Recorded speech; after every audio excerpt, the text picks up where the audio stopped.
അപ്പോൾ പുതിയൊരു ക്ലാസ്സിലേക്ക് എല്ലാവർക്കും സ്വാഗതം. ഇന്ന് നമ്മൾ പുതിയൊരു രീതിയിലാണ് ക്ലാസ് എടുക്കുന്നത്. കാരണം നമ്മൾ നമ്മുടെ ഒരു സ്ഥിരം പ്ലാറ്റ്ഫോമിൽ നിന്ന് മാറി പുതിയൊരു രീതി ഒന്ന് പരീക്ഷിച്ച് നോക്കുകയാണ്. അപ്പോൾ ഇതിൽ തൽക്കാലം ഞാൻ എൻ്റെ ഒരു ഫേസ് വീഡിയോ ഉൾപ്പെടുത്തുന്നില്ല, അല്ലാതെ തന്നെ നമ്മൾ ക്ലാസ്സിലേക്ക് പോകുന്ന ഒരു രീതിയാണ് എടുക്കുന്നത്. അപ്പോൾ ഇന്നത്തെ ക്ലാസ്സിൽ നമ്മൾ LDC മുൻ വർഷങ്ങളിലെ പ്രീവിയസ് ക്വസ്റ്റ്യൻസ് ആണ് ചെയ്യുന്നത്. ഇത് നമ്മുടെ 17ാമത്തെ ക്ലാസ് ആണ്. അപ്പോൾ ഒട്ടും സമയം കളയണ്ട, നമുക്ക് ആദ്യത്തെ ചോദ്യത്തിലേക്ക് പോകാം. മക്കളെ, ആദ്യത്തെ ചോദ്യം ഇതാണ്. ചതുരാകൃതിയിലുള്ള ഒരു ഇരുമ്പ് കട്ടയുടെ നീളം 25 സെന്റിമീറ്ററും വീതി 10 സെന്റിമീറ്ററും ഉയരം 4 സെന്റിമീറ്ററുമാണ്. അപ്പോൾ നമുക്ക് ലെങ്ത്, ബ്രെഡ്ത്ത്, ഹൈറ്റ് ഇത്രയും തന്നിട്ടുണ്ട്. ഇത്രയൊക്കെയാണ്. ലെങ്ത് നീളം 25 സെന്റിമീറ്റർ, വീതി 10 സെന്റിമീറ്റർ, ഉയരം 4 സെന്റിമീറ്റർ. ഇത് ഇത്രയും നമുക്ക് തന്നിട്ടുണ്ട്. ഇത് ഉരുക്കി ഒരു സമചതുരക്കട്ട ഉണ്ടാക്കിയാൽ ഒരു വശത്തിന്റെ നീളം എത്ര എന്നാണ് ചോദ്യം. അപ്പൊ ഇത് ഉരുക്കി ഒരു സമചതുരക്കട്ട ഉണ്ടാക്കണം. സമചതുരക്കട്ട എന്ന് പറയുമ്പോൾ അതിന്റെ വോളിയം A³ ആണ്. അല്ലാതെ ഒരു സാധാരണ സ്തംഭത്തിന്റെ ഒരു ഏരിയ എന്ന് പറയുന്നത്, അതിന്റെ വോളിയം എന്ന് പറയുന്നത് length into breadth into height ആണ്. അപ്പോൾ ഇവിടെ നോക്കുമ്പോൾ length into breadth into height നമ്മൾ നോക്കിയപ്പോൾ നമുക്കത് എല്ലാ വാല്യൂസും അവിടെ തന്നിട്ടുണ്ട്. ലെങ്തും ബ്രെഡ്ത്തും ഹൈറ്റും എല്ലാം ഇവിടെ തന്നെ തന്നിട്ടുണ്ട്. ഇനിയും വോളിയം കണ്ടുപിടിക്കാൻ നമുക്കറിയാം length into breadth into height. ഇവിടെ A³ ഇത് ഉരുക്കി ഒരു സമചതുരക്കട്ട ഉണ്ടാക്കിയാൽ ഒരു വശത്തിന്റെ നീളം, അതായത് ഈ രണ്ട് വോളിയവും തുല്യമായിരിക്കണം അല്ലെ. ഈ രണ്ട് വോളിയവും എന്തായിരിക്കണം? തുല്യമായിരിക്കണം എന്നാണ് അവർ പറയുന്നത്.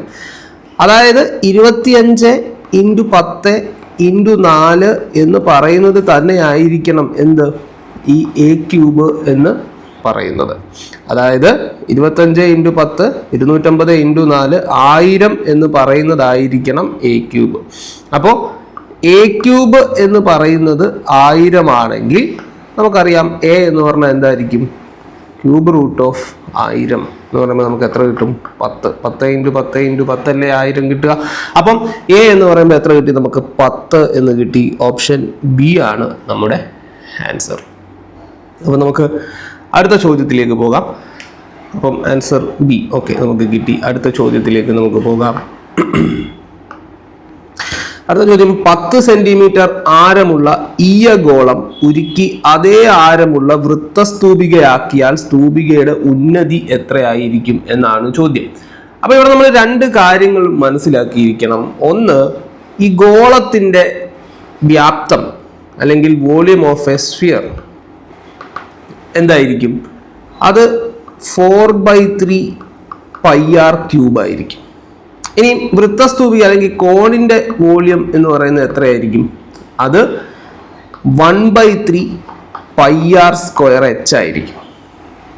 അപ്പോൾ ഇത് രണ്ടും തുല്യമാണെന്നാണ് പറഞ്ഞിരിക്കുന്നത്. അതായത് 4/3 πr³ എന്ന് പറയുന്നതും 1/3 πr² എന്ന് പറയുന്നതും തുല്യമാണ്. അപ്പം ഈ രണ്ട് സൈഡിൽ നിന്നും നമുക്ക് എന്തൊക്കെ കട്ട് ചെയ്ത് കളയാൻ പറ്റും? നമുക്ക് ഇവിടെ നിന്ന് പൈ രണ്ട് സൈഡിൽ നിന്നും പോകും. കാരണം പൈയെ കൊണ്ട് ഹരിച്ചാൽ 1 കിട്ടും. പിന്നെ r³ ഡിവൈഡഡ് ബൈ r². അപ്പം എന്തായിട്ട് മാറും? അത് വെറും r ആയിട്ട് മാറും ഇവിടെ. ഇനി 4/3 ഡിവൈഡഡ് ബൈ 1/3. 4/3 ഡിവൈഡഡ് ബൈ 1/3 എന്ന് പറയുമ്പോൾ 4/3 × 1/3 ഇൻറ്റു അതിൻ്റെ റെസിപ്രോക്കൽ എന്ന് പറയുമ്പോൾ ഇത് നേരെ തിരിഞ്ഞു വരുമല്ലോ. നേരെ തിരിഞ്ഞു വരുമ്പോൾ എന്താവും? 3/1. അപ്പോൾ ഇതങ്ങ് കട്ട് ചെയ്ത് പോയിട്ട് 4 ആവും. ചുരുക്കി പറഞ്ഞാൽ ഇവിടെ നമുക്ക് കിട്ടുന്നത് എന്തായിരിക്കും? 4r = h എന്നായിരിക്കും കിട്ടുക അല്ലേ. അതായത് ഈ 10 സെന്റിമീറ്റർ ആരം, ഈ റേഡിയസിന്റെ 4 മടങ്ങായിരിക്കും ഇതിന്റെ ഹൈറ്റ് എന്നാണ് അതിന്റെ അർത്ഥം. അപ്പം ഇവിടെ നമുക്ക് ഹൈറ്റ് ആണ്, ഉന്നതി എന്ന് പറഞ്ഞാൽ ഹൈറ്റ് ആണ് കണ്ടുപിടിക്കേണ്ടത്. അപ്പൊ h എത്ര ആണ്? h = 4r എന്നാണ് അല്ലേ.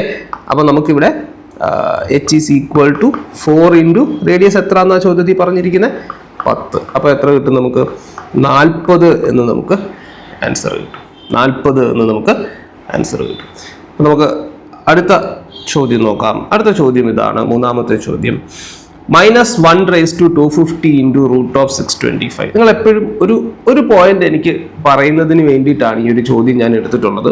ഒരു കാര്യം എപ്പോഴും നിങ്ങൾ ഓർത്തോണം, ഒരു നെഗറ്റീവ് നമ്പർ -1/250. അപ്പൊ ഇവിടെ കിടക്കുന്ന സാധനം എന്തും ആയിക്കോട്ടെ, ഇതൊരു നെഗറ്റീവ് ആണെങ്കിൽ നിങ്ങൾ ഒരു കാര്യം ശ്രദ്ധിച്ചോണം. നെഗറ്റീവ് ആണെങ്കിൽ ഒരു കാര്യം നമ്മൾ ശ്രദ്ധിക്കണം. എന്താണ് നെഗറ്റീവ് ആണെങ്കിൽ? ഉദാഹരണത്തിന് -1/x. എപ്പോഴും ഒരു കാര്യം ശ്രദ്ധിച്ചോണം, ഈ എക്സ് എന്ന് പറയുന്നത് ഒറ്റ സംഖ്യയുമാകാം ഇരട്ട സംഖ്യയുമാകാം. ഓഡ് നമ്പർ ആണെങ്കിൽ എപ്പോഴും ഫൈനൽ ആൻസർ നെഗറ്റീവ് ആയിരിക്കും. ഈവൻ നമ്പർ ആണെങ്കിൽ പോസിറ്റീവ് ആയിരിക്കും. അതിൻ്റെ കാരണം എന്താണെന്ന് ചോദിച്ചാൽ, ഇപ്പം -x ഇൻറ്റു -x നോക്കിക്കേ, രണ്ടെണ്ണം വന്നു. അല്ലെങ്കിൽ പോട്ടെ, -1 ഇൻറ്റു -1 എന്താണ് പോസിറ്റീവാ. മൈനസ് ഇൻറ്റു മൈനസ് എന്താ പോസിറ്റീവ്. വീണ്ടും ഒന്നുകൂടെ വന്നാലോ, -1 ഇൻറ്റു -1 പോസിറ്റീവ് 1 കിട്ടി. വീണ്ടും +1 ഇൻറ്റു -1 എന്തായിരിക്കും നെഗറ്റീവ് ആയി കിട്ടും. അപ്പോൾ അതായത് ഇവിടെ ഈ കൃതി അല്ലെങ്കിൽ പവർ ഒറ്റ സംഖ്യ ആണെങ്കിൽ നെഗറ്റീവ് ആയിരിക്കും, ഇരട്ട സംഖ്യ ആണെങ്കിൽ പോസിറ്റീവ് ആയിരിക്കും. സോ -1/2 നമ്മുടെ ചോദ്യം എന്തുവാ, -1/250 ഇൻറ്റു √625 എന്നല്ലേ? അതെ. സോ -1/250 ഇരട്ട സംഖ്യയാണ്, സോ 1 തന്നെ കിട്ടും. ഇൻറ്റു 625 എന്ന് പറയുമ്പോൾ എത്രയാണ്, അതിന്റെ റൂട്ട് എന്ന് പറയുമ്പോൾ എത്ര, 25. സോ ആൻസർ എത്ര കിട്ടും നമുക്ക്, 25 എന്ന് നമുക്ക് ആൻസർ കിട്ടും. Option C. ആൻസർ എത്ര കിട്ടും നമുക്ക്, 25 എന്ന് കിട്ടും. Option C. നമുക്ക് അടുത്ത ചോദ്യത്തിലേക്ക് പോകാം. നാലാമത്തെ ചോദ്യം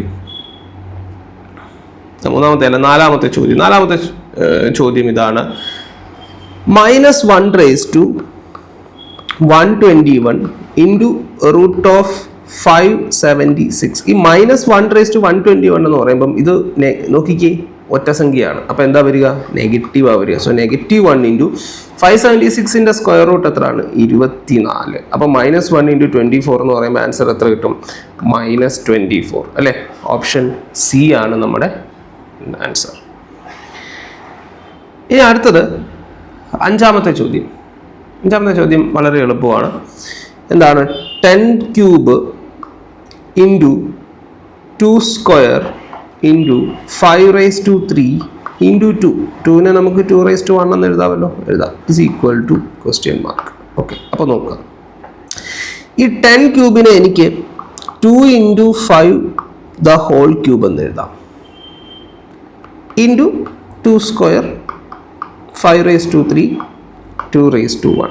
അപ്പോൾ ഇതിനെ എനിക്ക് വീണ്ടും മാറ്റി ഈ കോമൺ ആയിട്ട് ഈ പവർ ഇവർക്ക് രണ്ടുപേർക്കും വീതിച്ചു കൊടുത്താൽ 2³ into 5³ into 2² into 5³ into 2⁻1.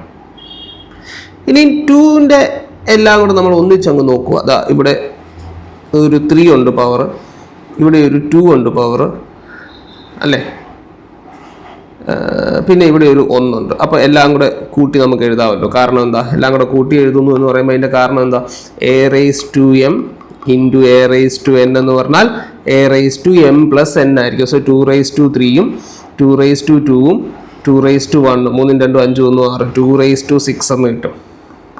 Into 5ൻ്റെ നോക്കിക്കേ, അവിടെയും രണ്ടും 3 ആ വന്നിരുന്നത്. അപ്പോൾ 5⁻3 ഇൻറ്റു 5⁻3 എന്ന് പറയുമ്പോൾ അതും എന്തായാലും 5⁻6 ആയിരിക്കും അല്ലേ? അപ്പോൾ എന്ന് പറഞ്ഞാൽ എന്താണ്, 2 ഇൻറ്റു 5⁻6 എന്ന് എഴുതാമല്ലോ, എഴുതാം. കാരണം ഇവിടെ നമ്മൾ ചെയ്ത അതേപോലെ.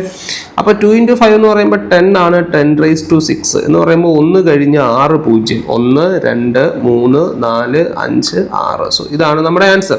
അപ്പോൾ ഓപ്ഷനിൽ നോക്കുമ്പോൾ 1 കഴിഞ്ഞ് 6 0, 1 2 3 4 5 6 അല്ലെ, 1 2 3 4 5 6. ഓക്കെ, അപ്പോൾ ഇതാണ് നമ്മുടെ ആൻസർ. ഓപ്ഷൻ ഡി 0 എണ്ണി വേണം ആൻസർ എഴുതാനായിട്ട്, അല്ലെങ്കിൽ തെറ്റാനുള്ള സാധ്യതയുണ്ട്. സോ ആൻസർ ശരിയാണോ? തീർച്ചയായിട്ടും. അപ്പോൾ ഇതൊരു ചെറിയ വീഡിയോ ആണ്, ഒരു പരീക്ഷണ വീഡിയോ ആണ്. നമ്മൾ പുതിയൊരു പ്ലാറ്റ്ഫോം ഉപയോഗിച്ച് ഒന്ന് ശ്രമിച്ചു നോക്കുന്നതാണ്. സോ നിങ്ങളിത് കണ്ടിട്ട് നിങ്ങളുടെ അഭിപ്രായങ്ങൾ പറയുക. ഇതിൽ നമുക്ക് ഈ ഒരു പോർഷനിൽ നമ്മുടെ ഫേസും കൂടെ നമുക്ക് ഉൾപ്പെടുത്തി വേണമെങ്കിൽ ചെയ്യാം. അപ്പം നമുക്ക് അങ്ങനെ ഒരു പരീക്ഷണം കൂടെ ചെയ്ത് നോക്കാം. അപ്പോൾ ഇപ്പോൾ തൽക്കാലം പെട്ടെന്ന് ഒരു മുന്നൊരുക്കവും ഇല്ലാതെ പെട്ടെന്നൊരു വീഡിയോ ഞാൻ ചെയ്തതാണ്. അപ്പോൾ എന്തായാലും ഈ ചോദ്യങ്ങൾ മുൻ വർഷങ്ങളിലെ ചോദ്യങ്ങളാണ്. ഒരു 10 ചോദ്യങ്ങൾ ഉൾപ്പെടുത്തി ഒരു വീഡിയോ ചെയ്യാമെന്ന് പറഞ്ഞിരുന്നതാണ്. അപ്പോൾ പെട്ടെന്ന് ഈ ഒരു രീതിയിലേക്ക് ഒന്ന് മാറുന്നതിന് വേണ്ടിയിട്ട് പെട്ടെന്ന് ഒരു രീതിയിൽ നമ്മളൊന്ന് ചെയ്തു നോക്കിയതാണ്. അപ്പോൾ അഭിപ്രായങ്ങൾ പറയുക. അപ്പം ഇന്നത്തെ ക്ലാസ് ഇത്രയേ ഉള്ളൂ. അപ്പോൾ എന്തായാലും എൻ്റെ മോന്ത കാണാത്തതിൻ്റെ ഒരു സന്തോഷം നിങ്ങളുടെ ഉള്ളിൽ ഉണ്ടായിരിക്കും. അപ്പോൾ അതുകൊണ്ട് കൂടുതൽ പെരുമാൾ സാർ ഇത് മതി, സാറിൻ്റെ മോന്ത കാണണ്ടല്ലോ, അപ്പോൾ അതുകൊണ്ട് ഇത് തന്നെയാണ് നല്ലതെന്ന് പറയാനുള്ള സാധ്യതയൊക്കെ ഞാൻ കാണുന്നുണ്ട്. അപ്പോൾ എന്തായാലും നമുക്ക് വീണ്ടും മറ്റൊരു ക്ലാസ്സിലൂടെ കാണാം. എപ്പോഴും എല്ലാ ക്ലാസ്സിലും പറയുന്നത് പോലെ ഒരു കാര്യം ഞാൻ പറഞ്ഞോട്ടെ, എപ്പോഴും ഒരു കാര്യത്തിൽ മാത്രം വിശ്വസിക്കുക, പ്രാക്ടീസ്. എത്രത്തോളം വർക്ക് ചെയ്യാമോ, എത്ര ചോദ്യങ്ങൾ ചെയ്തു പഠിക്കാമോ അത്രയും ചെയ്തു പഠിക്കുക. ഇതിനോളം വലിയ ഒരു അധ്യാപകൻ ഇല്ല കേട്ടോ. പ്രാക്ടീസാണ് നിങ്ങളുടെ ഏറ്റവും വലിയ അധ്യാപകൻ. നിങ്ങളെ ഒരുപാട് കാര്യങ്ങൾ പഠിപ്പിക്കുന്നതും അയാളായിരിക്കും. അപ്പോൾ എന്ന് പറഞ്ഞുകൊണ്ട് ഇന്നത്തെ ക്ലാസ് നമുക്ക് അവസാനിപ്പിക്കാം. സോ മറ്റൊരു ക്ലാസ്സിലൂടെ വീണ്ടും കാണാം. സോ ഈ വീഡിയോ ഒക്കെ നിങ്ങൾക്ക് പ്രയോജനമായി തോന്നുന്നുണ്ടെങ്കിൽ തീർച്ചയായിട്ടും നമ്മുടെ ചാനൽ ലൈക്ക് ചെയ്യുകയും അതോടൊപ്പം തന്നെ ഇതേപോലെയുള്ള കണ്ടന്റുകൾ വീണ്ടും ലഭിക്കുന്നതിന് വേണ്ടി തീർച്ചയായിട്ടും നമ്മുടെ ചാനൽ നിങ്ങൾ സബ്സ്ക്രൈബ് ചെയ്യുകയും ചെയ്യുക. നിങ്ങളുടെ ഫ്രണ്ട്സിലേക്കൊക്കെ എത്തിച്ചു കൊടുക്കുകയൊക്കെ ചെയ്യുക. സോ നമുക്കിനി മറ്റൊരു ക്ലാസ്സിലൂടെ വീണ്ടും കാണാം.